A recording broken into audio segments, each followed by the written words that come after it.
It's my finale performance. I learned that song like 2 days before I performed it live, which was just like, oh my gosh. And I about puked every time I performed on the show. Darci Lynne's rise to fame was a phenomenon that captivated millions.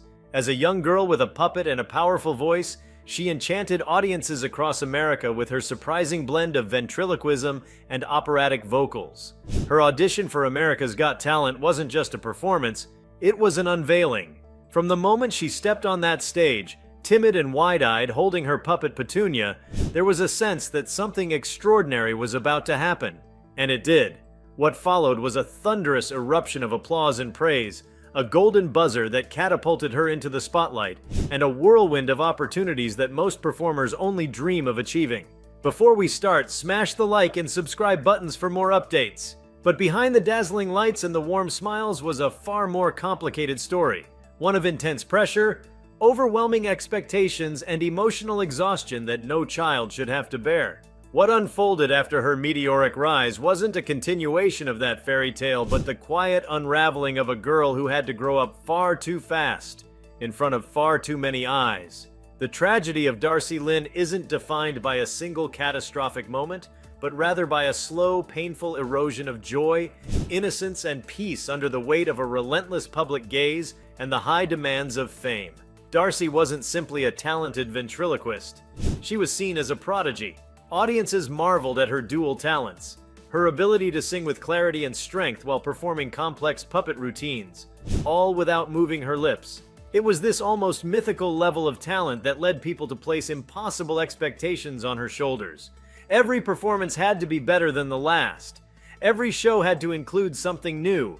Every smile had to seem genuine. She quickly became not just a performer, but a brand. One that could not falter. One that could not show weakness. One that had no room for childhood missteps, or even moments of personal doubt. At an age when most kids are still figuring out who they are and how they fit into the world, Darci was being told exactly who to be. Constantly polished, endlessly cheerful, impeccably skilled.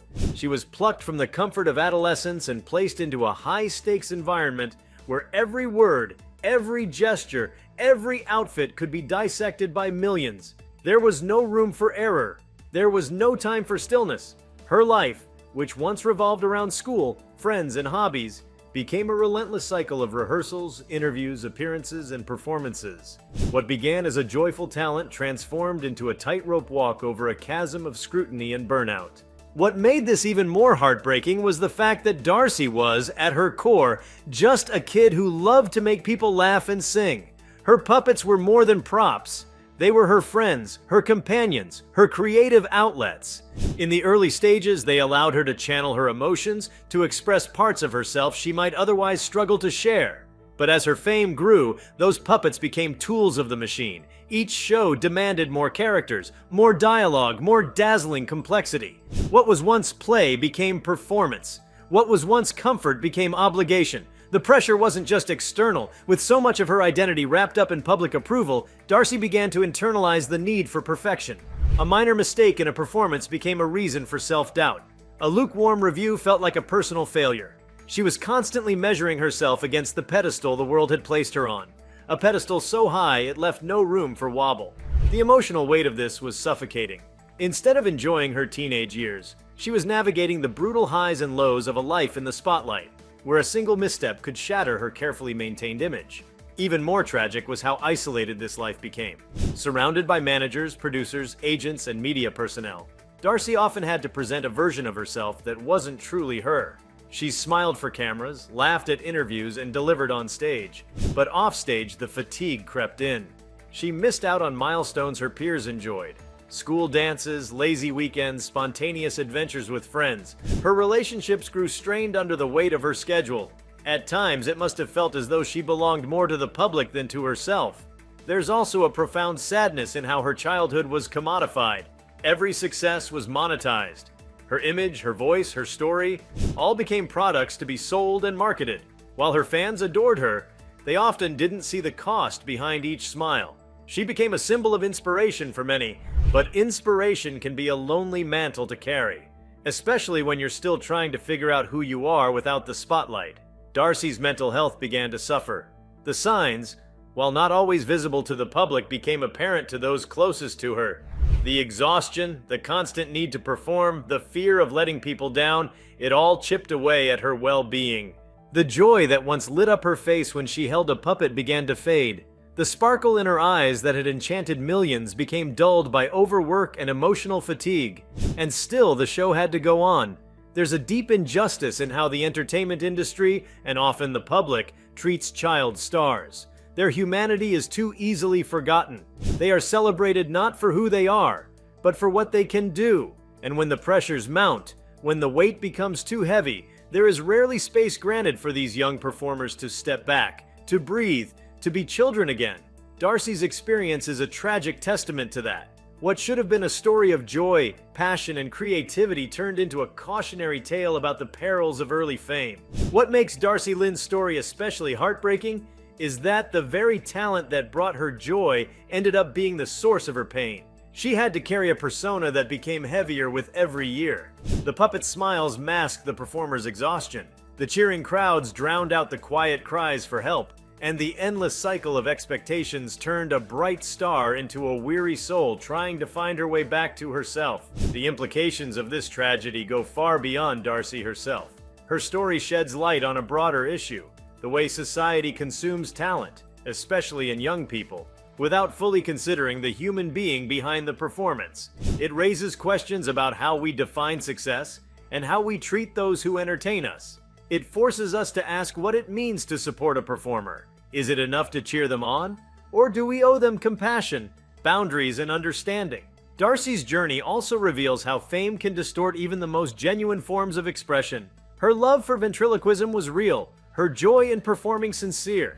But fame can twist love into labor, joy into burden.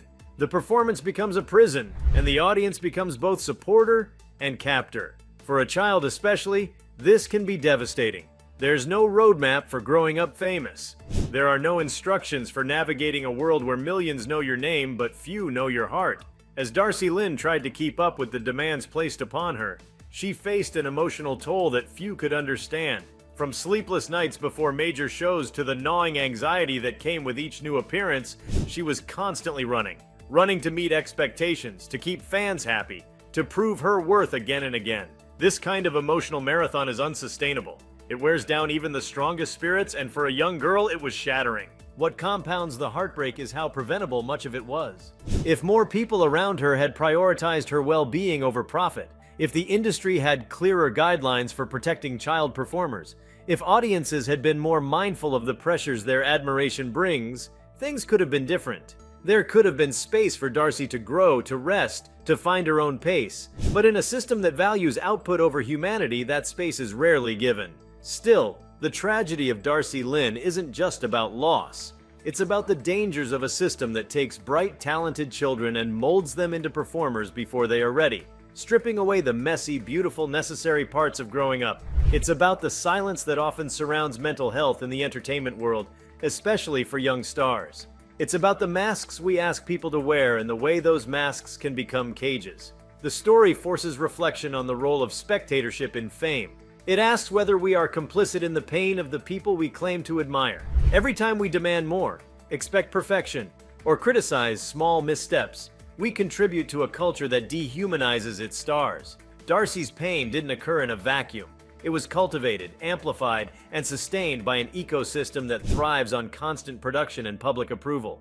As Darci Lynne faced the most difficult moments of her young life, the tragedy deepened not because she failed, but because she succeeded. And success demanded so much of her. It demanded her time, her energy, her youth. It took what was special and natural and turned it into something monetized, manufactured, and exhausting. And in doing so, it left her with the challenge of rediscovering her voice, not the one that amazed the judges, but the one that belonged only to her. That search is the hardest part of the tragedy, trying to find authenticity after years of playing a role. It's about reclaiming agency in a world that constantly tells you who you should be. It's about learning how to set boundaries when you've been taught to always say yes. It's about healing in a space that rarely allows time for recovery. These challenges, though quiet, are immense. Darci's tragedy isn't a cautionary tale in the traditional sense. It's not about bad decisions or dramatic falls from grace. It's about the quiet suffering that happens when a child is transformed into a product, when joy is squeezed into marketable moments, when performance eclipses identity. It's about the quiet moments when a teenager looks in the mirror and wonders if the person staring back is real, or just another character the world expects her to play. If you liked this video, please give it a like and subscribe to our channel. Also, leave your comments below and tell us, what are your thoughts on Darci Lynne's heartbreaking tragedy in this video? We want to hear from you. Thank you for watching, and see you next time.